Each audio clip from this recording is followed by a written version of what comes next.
You in here. That was the most amazing response I've ever seen. All right, so we're recording this because I do believe that peer review is one of the most essential skills we can learn. Whoops, yep, here we go. And we are going to do so by, let me just get my notes up here. All right, I'm curious about mining your experience about peer review do's and don'ts. We're going to make this more relevant and textured as we go on. What do we have? All right, and we're being recorded for people that aren't here. But yeah, Nick.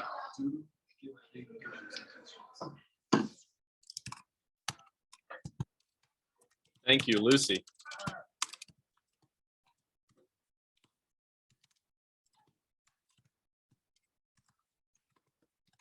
More on that, yeah. Where it's don't what? Oh, this is interesting. Does anybody like to be sugar-coated? Honestly, is that a yes? I like sugar-coat.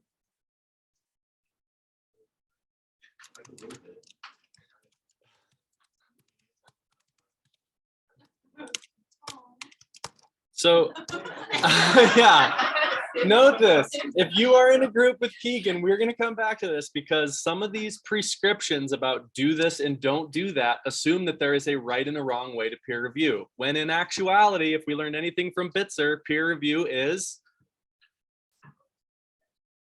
situational. So it's going to depend on the situation, which really is who you're peer reviewing and what the task is. So far, all these, I like big picture suggestions. I like frame feedback like a conversation. But as soon as you start saying like, don't sugarcoat, I think I like to be I like sugarcoat for me personally. So we're going to put don't sugarcoat too much. And we're going to, I love that because I think that gets this. We want to be honest though, right? Is that kind of what you're saying? Yes, yeah. Sometimes people like are too nice about it. Okay, great. Don't be too nice, Maddie. Okay, yeah, great. So we can do a compliment sandwich. So we go praise, critique, praise. Good, Nick. At the same time, I feel like praise can be kind of superficial. So like, right. Actually, like say what's good about this that I should focus my effort on. Like, it's good. Good job.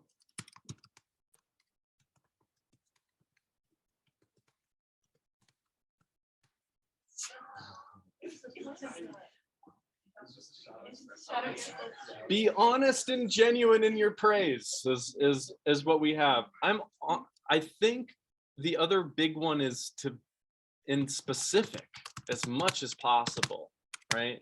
We don't just want to be like, good job, nice, ooh, yeah, I like this, ooh, I love this, I like that, ooh, I like this, you know what, I like your conclusion too, great job. Why is that terrible? It's not right. It should be actionable. We should be able to do something with it. Ethan, did you? Oh, I was gonna say, like, do more than like that. Great. Lucy. I don't know how to make nice, but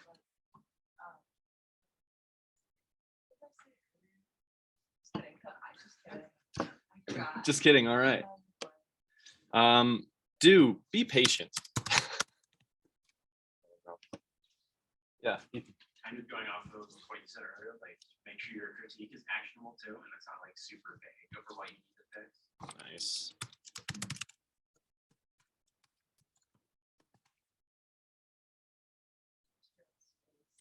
Great. What do you mean by keep to your own space?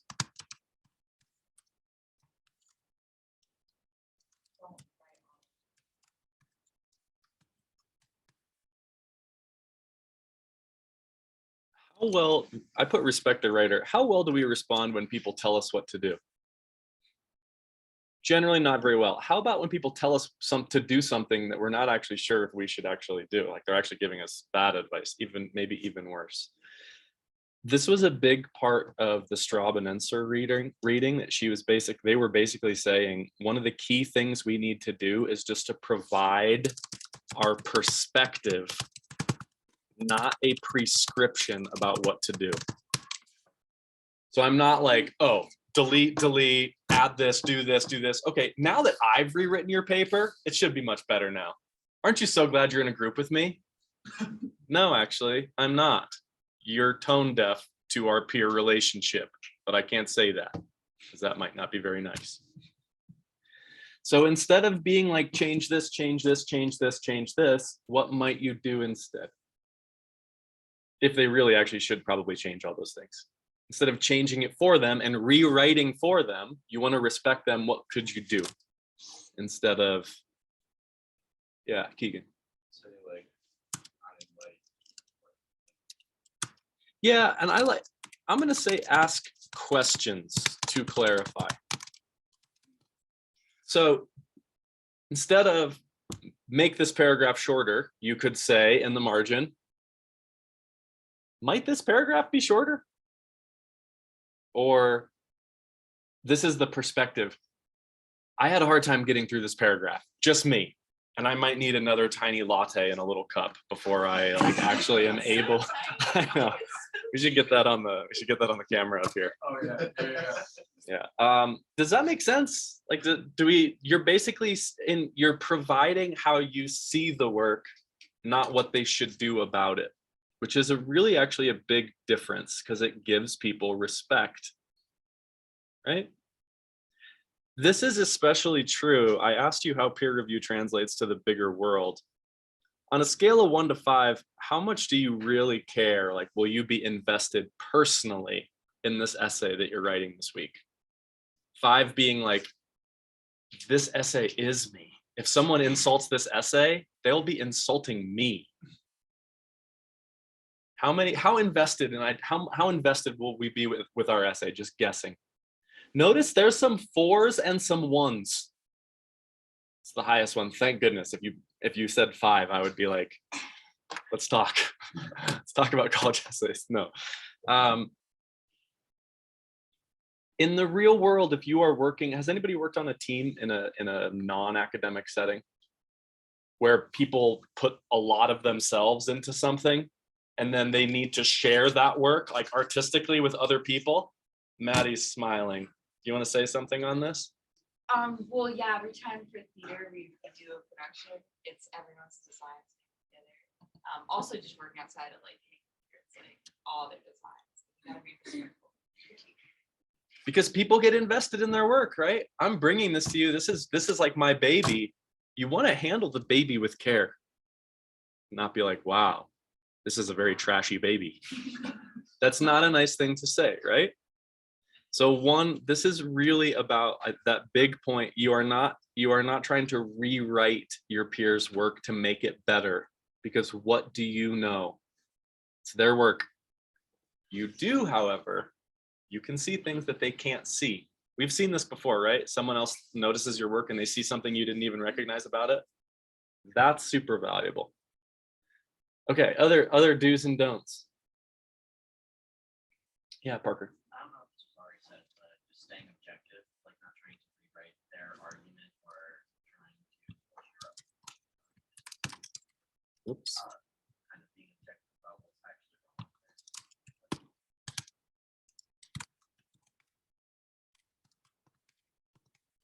It's interesting because I'm not sure that we can be objective entirely. We're always going to have a reaction, but I do like,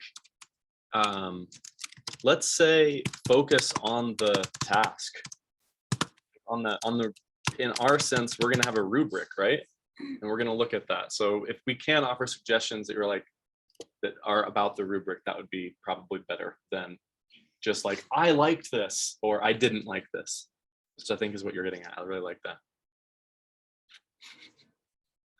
Other do's or don'ts. Okay, we're gonna do.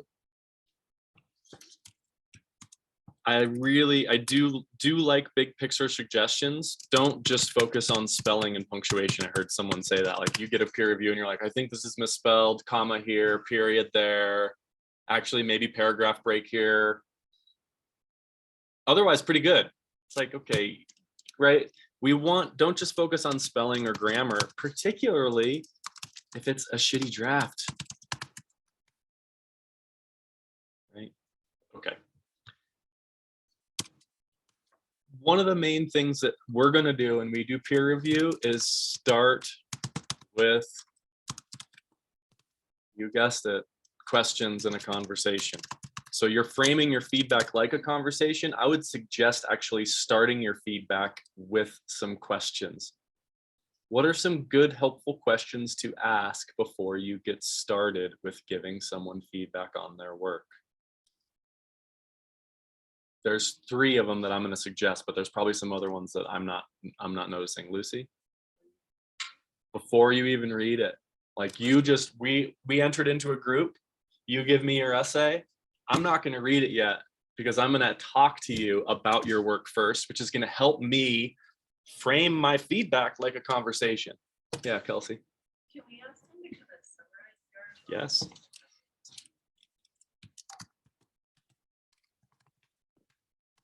Whoops. Do start with questions and conversations. One question might be, can you summarize what you did here? Just for me, summarize. Just tell me a little bit about what you did.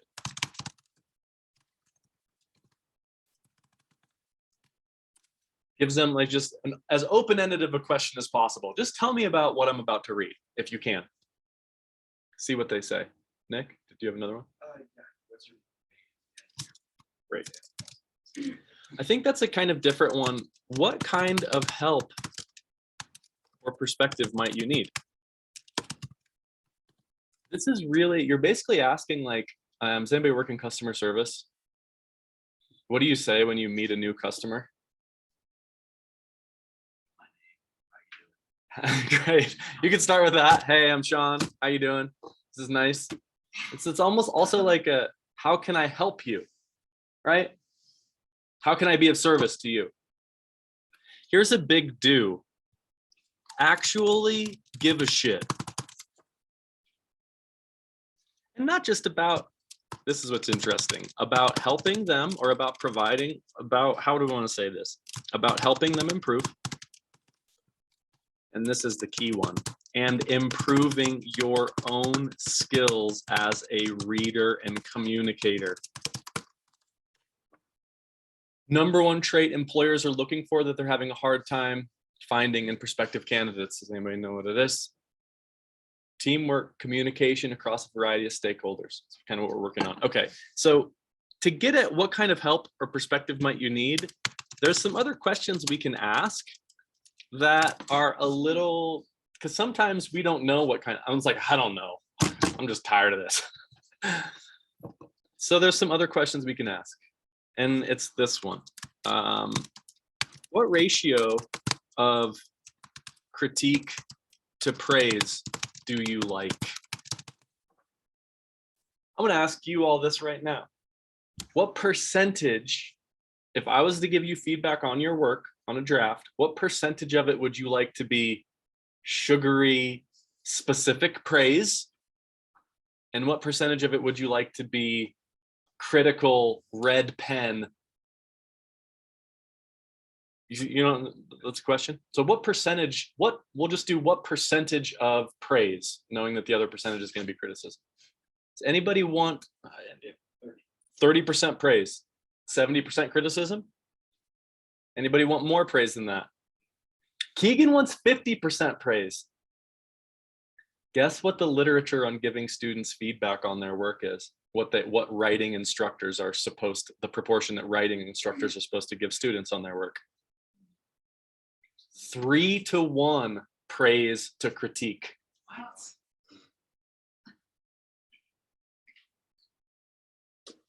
Really? You guys want more critique? Why? But can't you improve on your strengths also?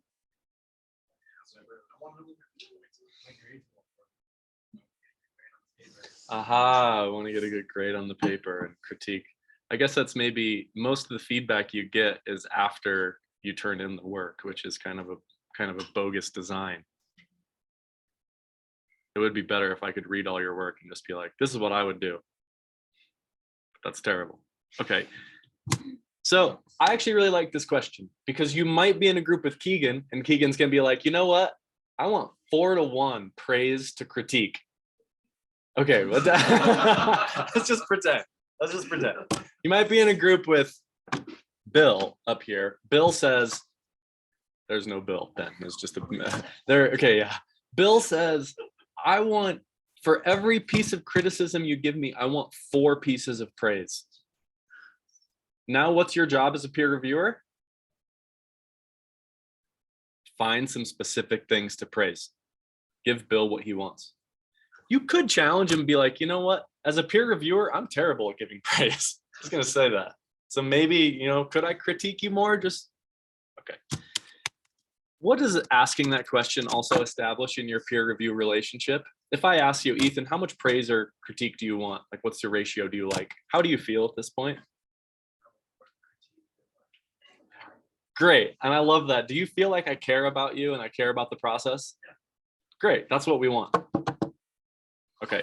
The other interesting question is, how far along on this are you?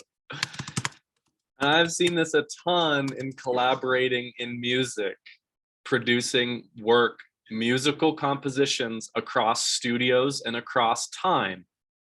If I give you a polished or a near polished product and ask for your feedback, that's going to be very different than if I send you a voice memo and ask for feedback.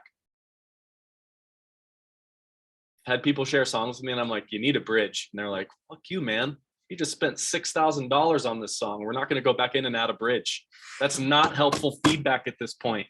I wanted to know if my vocals were good enough in the mix because that's the thing that we're messing with right now. Oh, sorry. Maybe next time don't ask me for feedback. No. Whose fault was that feedback? And this is literally something that I have done before. Song's great, but it could use change. Fuck you. We just spent a ton of time on this song. Don't tell me it needs a change. This is my song. It's not your song. Whoa. Now, after studying this is an interpersonal thing. I would say, cool, thank you so much for sharing this with me. What kind of feedback are you looking for? Like, how could I help you with this? In other words, how far along are you gonna re-record this? Is this the final thing? Like, would you respond to someone's essay differently if they're like, oh my God, I just threw this together in 45 minutes and I'm like gonna rewrite the whole thing. Versus I'm about 6 hours in on this thing. I just went down a rabbit. I worked on this for so much. Totally different feedback situation, right? Yeah. Okay. So this is one of the main pieces that I think we really miss in peer feedback is that we just kind of assume we know what the person wants and we don't oftentimes. So the more we can, again, just like we did last week, when a good argument starts with questions to understand where someone's coming from, good peer review starts with questions to understand where the person's coming from. So all of our peer reviews we do in this class will be like 3 to 5 minutes of talking to each other, 15 minutes of reading and writing, and then another 5 minutes of talking to each other after that. Talk, read, write, talk. Cool? Okay, I think, do you want to hear my worst peer review story ever? Yes. Didn't happen to me. This is like, I was in a mentor program and a first year teacher, I'm in my office. I hear this knock on my door and there's a new first year teacher comes in. She has an essay in her hand. She's like, she looks shaken up. I'm like, what's up? She's like, we had our first peer review today in CO 150. I'm like, yeah, didn't go so well. And she's like, well, no, just, can you just look at this? I'm like, sure. What happened? And she's like, well, this happened. And I look at the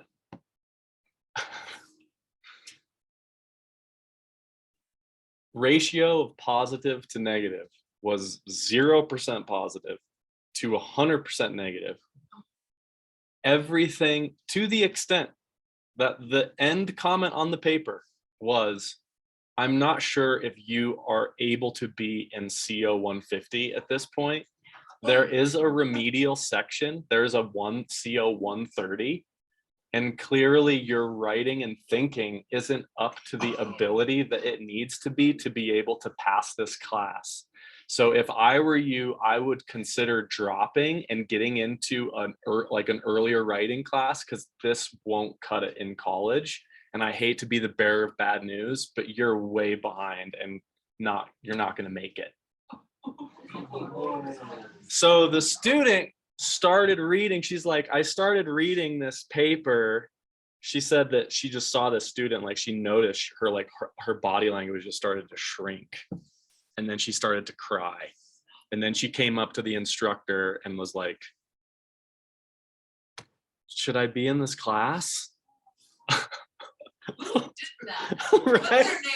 What's their name? Like, Right. really that bad? No, thank you for asking the question. The paper was not really that bad, and it's a freaking draft. It's supposed to be rewritten. Was their paper?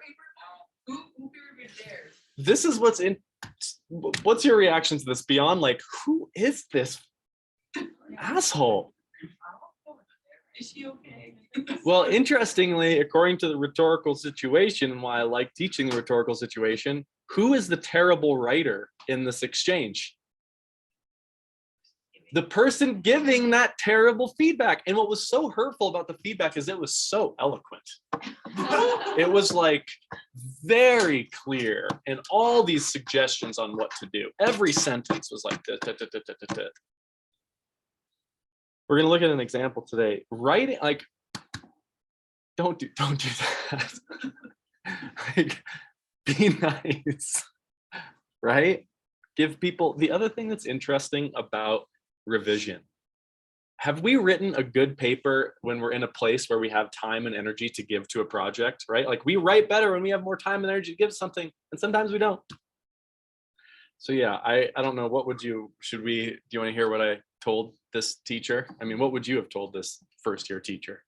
One, I'm really sorry. This is like the worst peer review story in the history of peer review, and I will be telling this story for generations. No, I didn't say that. What might we say to this teacher? Talk to the student. Correct. And say what? Yes, that was like totally uncalled for. That's like a student do. Yeah, I would have started with a question.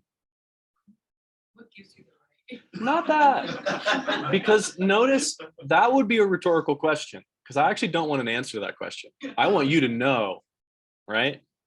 I want to ask like a genuine question. You know, why? Were you aware? Yeah, are you okay would actually be a great one to lead with.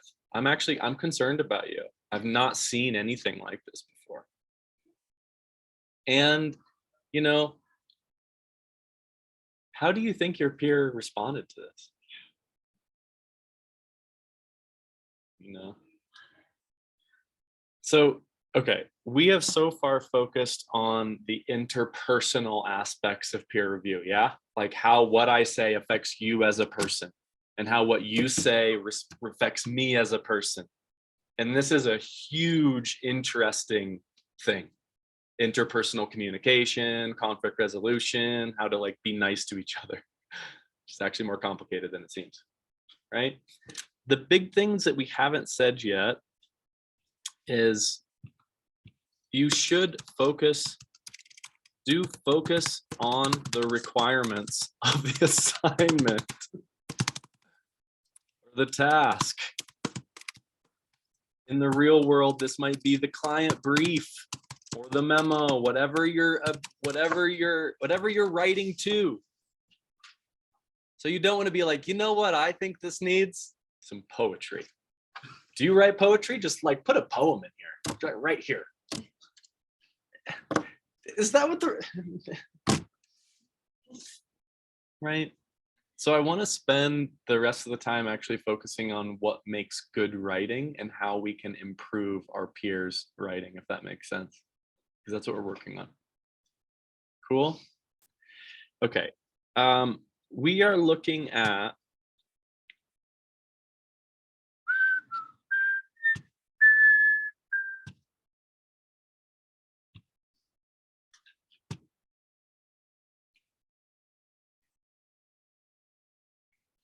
This is on, if you're on Canvas, if you go to the announcements tab, there is a new announcement posted yesterday on Project One rubric examples and feedback. So this is,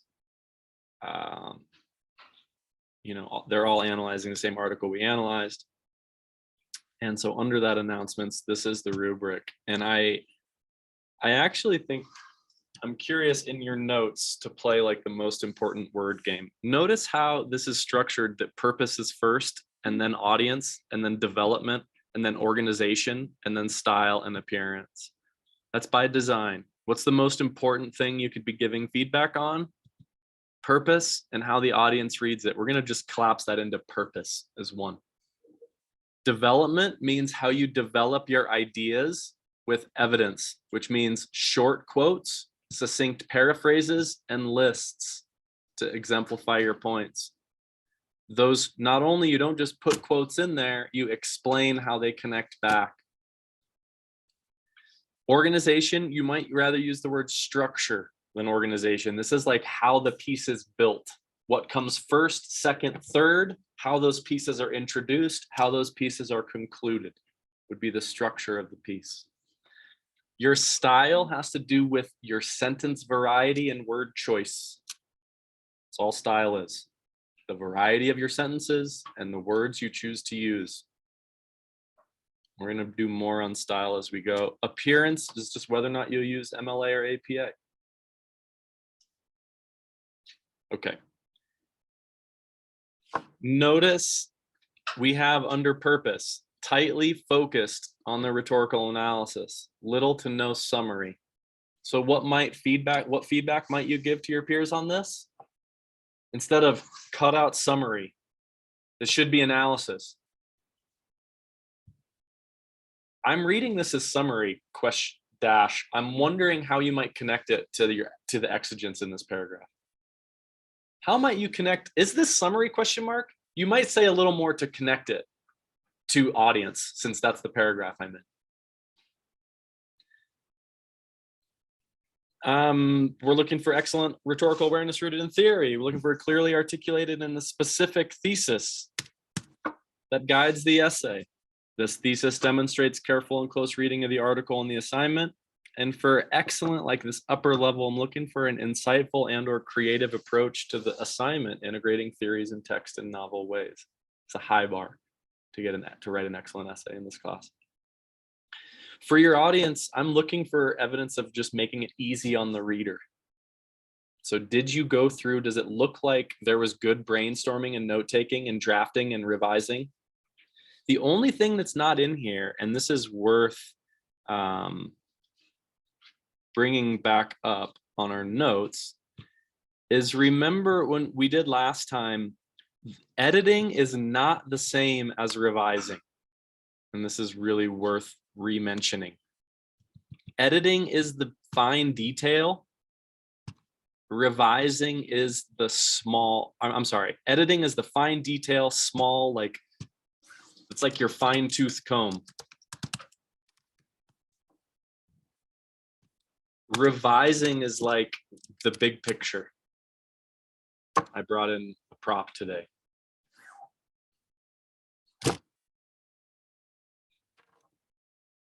That's what revising is. Revising, reseeing. You're seeing your work in a different way. Revision might be like, you have your exigence paragraph as your fourth main paragraph. I wonder if it would be better if you like put that up and then built the other thing. I think it might flow a little better if you move that around. Also, you have this big paragraph. I don't know that you need that. That would be like big picture stuff. Okay. Let's see. We went back to organization is all right. Development has to do with quotes. We already went over this. Organization, a couple different things. I'm looking for an essay map. I want you to tell me what I'm about to read. So it's almost like your essay in brief in the introduction that tells me what I'm about to read. If you don't want to use a traditional essay map, you might just write me a note that you're experimenting with a different form that doesn't have that. like you intentionally didn't include a map telling your reader what they're about to read. And that's fine. Your topic sentences carefully reflect this map. This is to help it have someone more easily skim your work. We already went to prose is succinct, to the point, and concise. You always opt for specific terms over vague ones. This is freaking hard to do.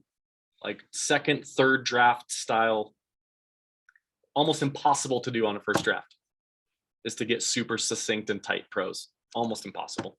If you can do that, maybe you should go into copywriting. You could make a ton of money on the side. High meaning ratio, no bullshit or fluff. I wanted to slow down on both of these things because this is my favorite part of this whole rubric. Meaning ratio has to do with how much meaning you get and how little words. The best writing gives you a lot of meaning and few words. The worst writing gives you not very much meaning and a lot of words where you're like, wait, what's your point? It's the same thing with like bullshit or fluff. On that note, I hereby, in this class, get rid of all page length requirements for every essay in this class from here on out. The state requires for an upper division composition course that you write at least 20 pages of writing as a standard. Bless you. I think 5 good pages of writing are probably more valuable than 20 pages of bad writing. I also think the prompt to write up to a page limit is probably the single worst habit you have in your writing, because it encourages you to write bullshit to fill space. So it says 3 to 4 pages suggested. That's double space. I think that's about how long this takes. If your paper is longer than that, you might try to cut it down. If your paper is shorter than that, you might try to add quotes. But if it was me, I'd go for like a 4.5, 5-page draft that I would lop off a page or 2 pages from in the final rendering. Maritza? You answer. Cool. Does that make sense on style? It's interesting. This piece about style is also really connected to audience. How much do you like reading bullshit or fluff? Not. And then MLA or APA. Okay, do we want to look at some essays? Some examples? All right. Before I do, any questions on this? Do you feel like you'll be able to use this when you look at your peers' work and be able to say something about? Actually, before I do want to, okay, what we are looking at, I did create an essay over Donald Murray's, or my version of reading notes is I'm taking videos of them. This was one of the readings for today. I freaking love this essay. I think it's one of the most practical, and what I want to get to is, yes. Okay. This is what I would put in my notes if I were you, is this piece right here. He says one of the main things to look for in the paper is the information that we give. So what's the quality of information that we're giving? How does it affect the audience? Then what's the structure, development? Proportion is how things are laid out. So if you have a giant paragraph and a small paragraph, voice is how they say. The other thing that's interesting is this picture right here. He says good readers, you like zoom in and out constantly. So you're looking at the whole essay down to the particular word, and you're zooming in and out like this. So I'm only modifying the sentence in light of how it sits in the paragraph, in light of how it sits in the essay. Your ability to kind of telescope in or telescope out is one of the key aspects of the maker's eye. Okay, let's do this one. And let's zoom way in. Whoop.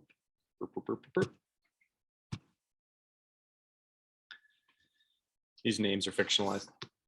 Hooking up may be a big deal, but not with the evidence provided.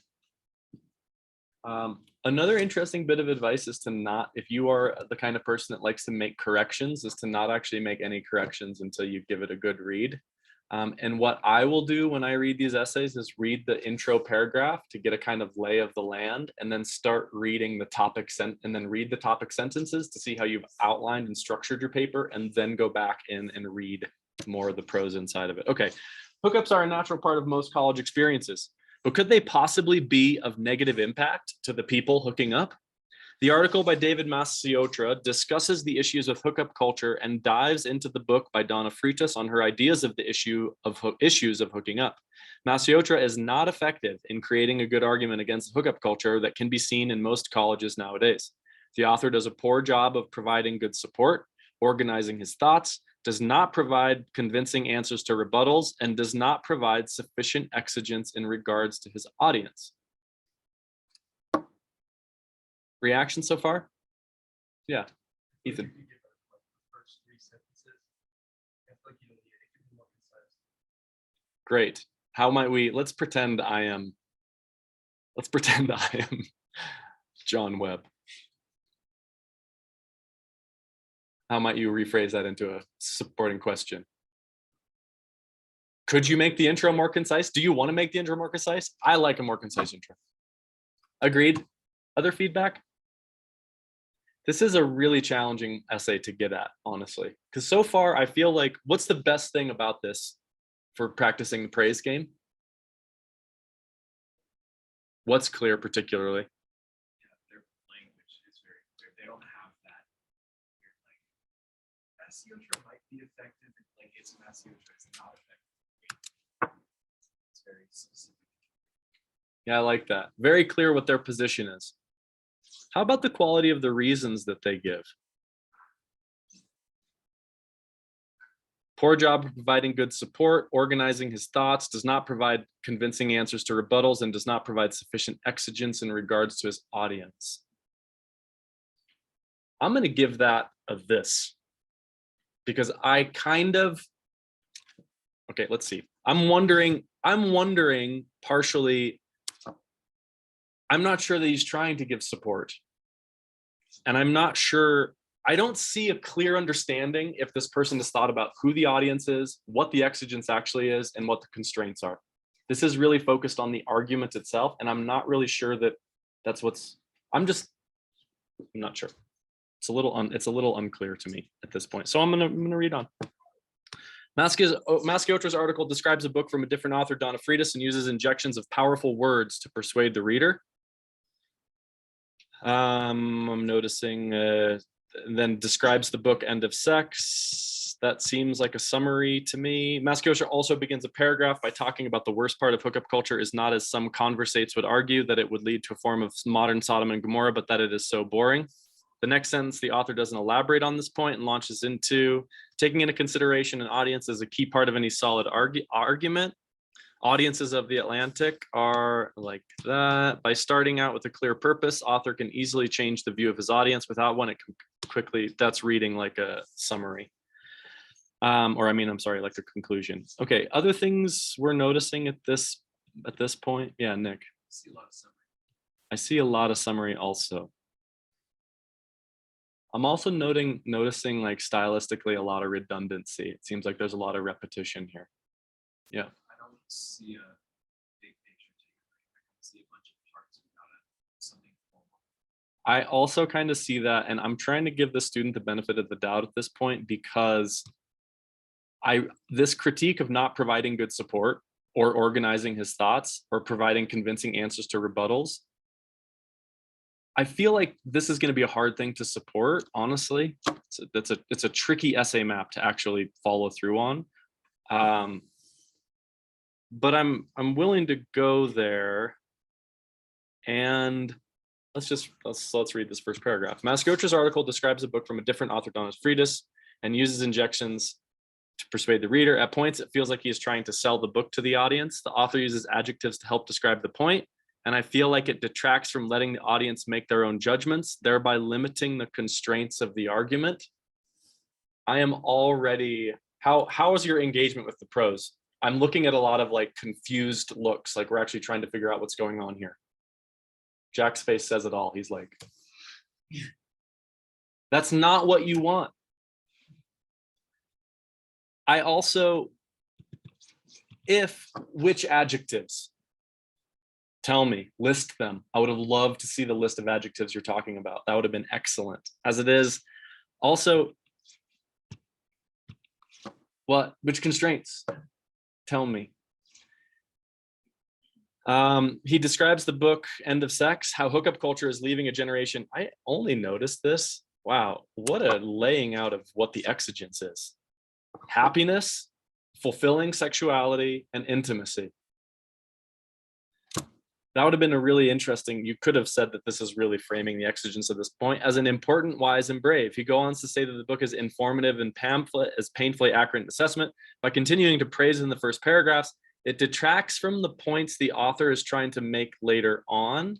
The author only cites, so this is so far, this seems like this is a response to how this student read the essay and not a response to how this essay is sitting in the rhetorical situation. There's not really an awareness that this is a book review or how this is kind of might apply to different audiences or different generations, how different people might read this differently. And I'm wondering, does anybody else want to kind of defend this student? Because I think what the student is trying to do is actually really excellent. I'm just not sure that they're doing it very well. We were practicing giving praise. The author only cites a couple of external sources, but continues to critique the article with other rebuttals to the argument. The other sources disprove the argument by saying females have to seek a way to seek their other significant others, like picking the most qualified applicants for an open position at a business. Rosin Masciotra says that Frida's, quote, her argument is rather weak and unpromising, but her indictment couldn't be stronger. The author provides multiple viewpoints that clash with each other about the book while failing to give a clear thesis to his audience for the duration of the article. At this point, I'm highly confused what this paragraph is about. And so I'm going to go back and look at the topic sentence. And it doesn't give me much help. This does not look good for the student at this point on my reading. I'm needing to work really hard to figure out what's going on here. That's not good. Masciotra also begins a paragraph. That's also some of the nicest feedback you can give your peers is, this is hard for me to read. Just maybe where my headset is, but I wonder how you could make this easier on the professor.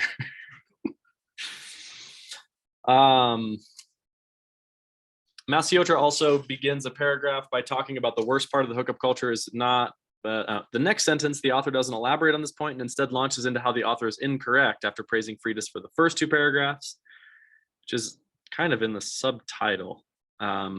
He then launches into another rebuttal against his own argument and says that he is a teacher and doesn't see students flirt much on campus. There's a few more paragraphs to switch back and forth how to Frida's book gives feminism a pass. Giving small amounts of personal experience seemed out of place and further detracted from the points he's trying to make. Okay. Again, I'm hoping that this is more specific, and I'm wondering what kind of feedback, if we're practicing, what kind of feedback might I give the student at this point, or your peer, if this is your peer? Nick. Feel like there's a lack of organization. It feels like things could be a little bit better, and it kind of jumps from place to place. Agreed. Yeah, Ethan. Like, why are the things they say are bad about the essay actually bad? It's like he gives evidence and says it's a problem, but he doesn't explain that at all. Agreed. And it kind of seems like, I'm not sure why it's a problem. It just seems like this is how you're reading it, not how the article is. Yeah, Ben? Also, I think Bill said twice now, he said it. Yes. Tracked the points he's trying to make, but hasn't elaborated what those points are. Right, in the context where they happen. Really good, Ben. I might say, I'm going to add a comment here and say, this is a really good point about how limited Masciotra's view is. I see students flirting on campus.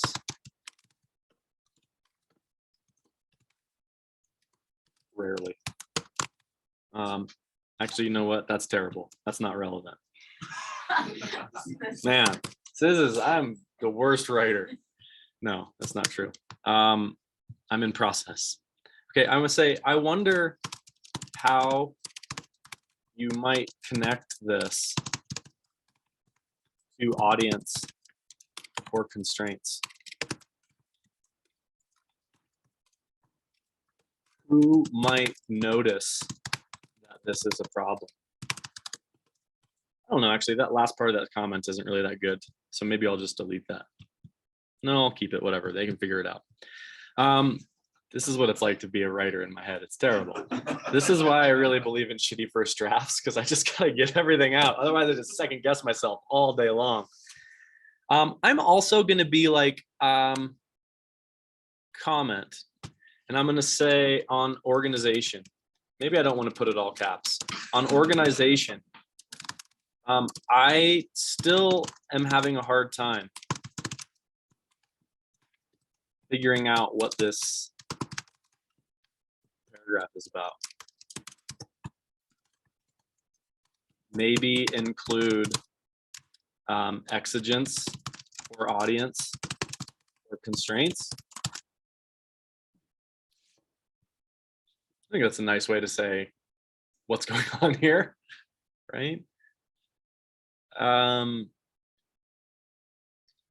I would also say this seems like summary, but honestly, this is already maybe overwhelming. So I'm gonna just leave it there. Taking into consideration an audience as a key part of any solid. Oh, right. What was the other thing I wanted to say? No, yeah, we're just gonna go with there. Taking consideration an audience as a key part of any solid argument. Do I need this sentence? No. Why not? This is an interesting one because this is probably the most powerful and important sentence that they've written so far, and I should delete it.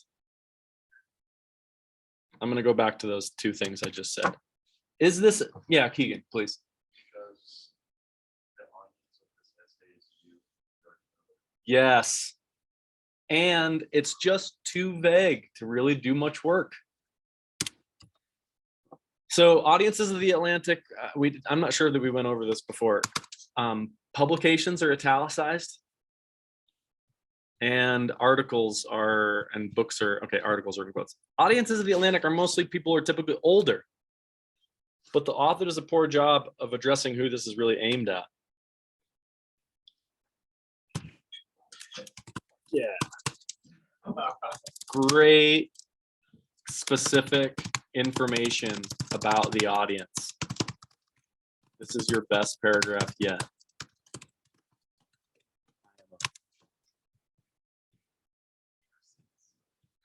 That's true. I probably should have read the rest of the paragraph.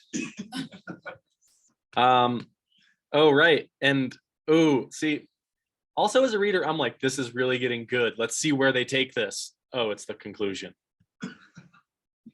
Bummer. I would develop this further. Use some quotes to explain how he connects to this mismatched audience. There's a lot of them in there. The article is aimed at people in college. No, it's not, but I get what they're saying. I think this is actually a really good critique. But I think he's wasting his time in attempting to address them through this medium. Where's my review? Yeah, it seems like a better thesis. The college-aged people, should be hyphenated, are challenging to not only persuade, but have people elicit change. In this way, the rhetoric failed because the exigence is pretty much absent. This is so huge. This is so good and needs to be developed much further. The author gives us no reason to think that this is an issue and the audience is unable to change because they are not a part of it. I love this point. I mean, honestly, I think this is a really smart read of the rhetorical situation. It's the first thing that makes this not like, this is not a summary. They're doing a rhetorical analysis here, thank goodness. By starting out with a clear purpose, an author can easily change the view of his audience. Again, does this have to do with the article? I would delete it. Without one, it can quickly fade into a convoluted argument with little rhyme or reason as to why the author is writing some paragraphs. My experience of this essay as well. Masciotra fails at giving us poised language of the text, provides weak support, doesn't relate to the audience, and has little exigence. Oh my gosh. Are you talking about your essay or Masciotra? No. Terrible, terrible. I should not say that. That would not be nice peer review. Above all, his disorganized article made it challenging to pull a thesis from the, oh my gosh. The other interesting thing with style, just to see, there's a lot of opportunities to take words out of sentences without losing any meaning here. Above all, I can delete. His disorganized article made it challenging to pull a thesis. Don't need from the paper because he contradicts himself so often throughout it. Those little kind of sentence tweaks, if the person's open for you to work on that, I think it actually can be kind of fun to take words out of a sentence and have it not lose any meaning. Due to poor organization, I think it became too confusing. Okay, this is what I said. Overall D+. Didn't really do it. This is a hard one for me because I actually think they were starting to. This would have been a good first draft. Argument was difficult to follow, mostly summary. Need more information on the exigencies and audiences. He went into that, but not really. Misunderstanding of constraints, and I honestly don't really think there was many constraints in here that they listed. That was part of the rhetorical situation that didn't even get here, which is why this didn't hit the C level. They just didn't really go there. Paragraph 4 about audience and exigence was good, but needed more specifics for clarity. Development, good choices of quotes and paraphrases, but missing explanations. Honestly, that might be a generous grade. Structure, essay map missing. It actually wasn't missing, it was there. It just didn't follow it. Paragraphs weren't cohesive. Topic sentences don't reflect essay map. Conclusions lacking specifics. Style, there was some clear and nice writing and quote integration, but errors did accumulate. Little evidence of editing for clarity, and there's MLA errors. Questions on this or things that if you were grading this, how would you have graded it differently? Keegan. Yes. Okay. Do we want to look at one more? We don't have really, we can just, let's see. Yeah, that's a good one. Okay. I hesitate to look at this one because this intro paragraph, we'll see what you think. See what you think. You, and then we'll call it. Oops.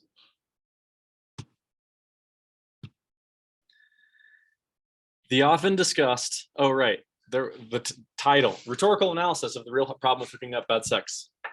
Quote, the often discussed, much maligned, and occasionally defended hookup culture bears a name that perfectly captures the boring, lifeless, and dull sexuality that dominates the lives of too many young Americans.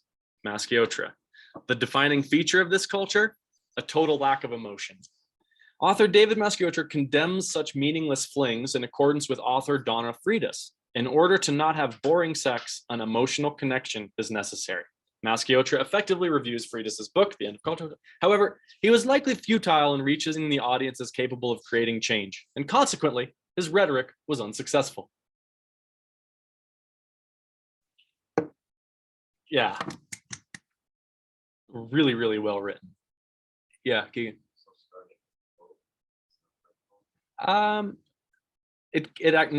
No, it can't. That's okay. Generally, a hook should introduce like either a question or a big picture. I think this was a pretty well chosen quote to say exactly what's going on. So yeah, I think that's okay. It's harder to do that in the beginning of topic sentences. I wouldn't put quotes in your topic sentences just because it's harder to do. Usually quotes, but yeah. What ends up happening with this essay is that they end up not developing their ideas as well as that. It seems like that first intro paragraph was really polished and the rest of the essay wasn't polished as much. So this got a B+ purpose, but didn't develop as well. And the structure could have been a little bit better. The style was really pretty excellent, but could have improved just a little bit. So I'm hoping that these examples give you an idea of what I'm looking for and how this translates to the rubric, if you so care to do that. Cool. I hope honestly that you have some amount of fun writing this essay. I know that sounds crazy to say, but it's an interesting challenge to write an essay that you will only do in college. So I hope you have some fun doing it. And if you want, some people are asking about office hours. There's a link on the front of Canvas on the home page to sign up for office hours if you want to. It is, you go home or go to the home page on Canvas. There's a link to sign up for office hours. On this, I'm also available by appointment using this shared Google document. You just go in there, and if you want to meet at a certain point in time, you can just send me that, like sign up, and then call or text to let me know so I don't miss you. Cool. Okay, thank you all so much. Have fun. Hope that was helpful. Bye now. Bye. Bye. Bye. Bye. Bye. Bye. Bye.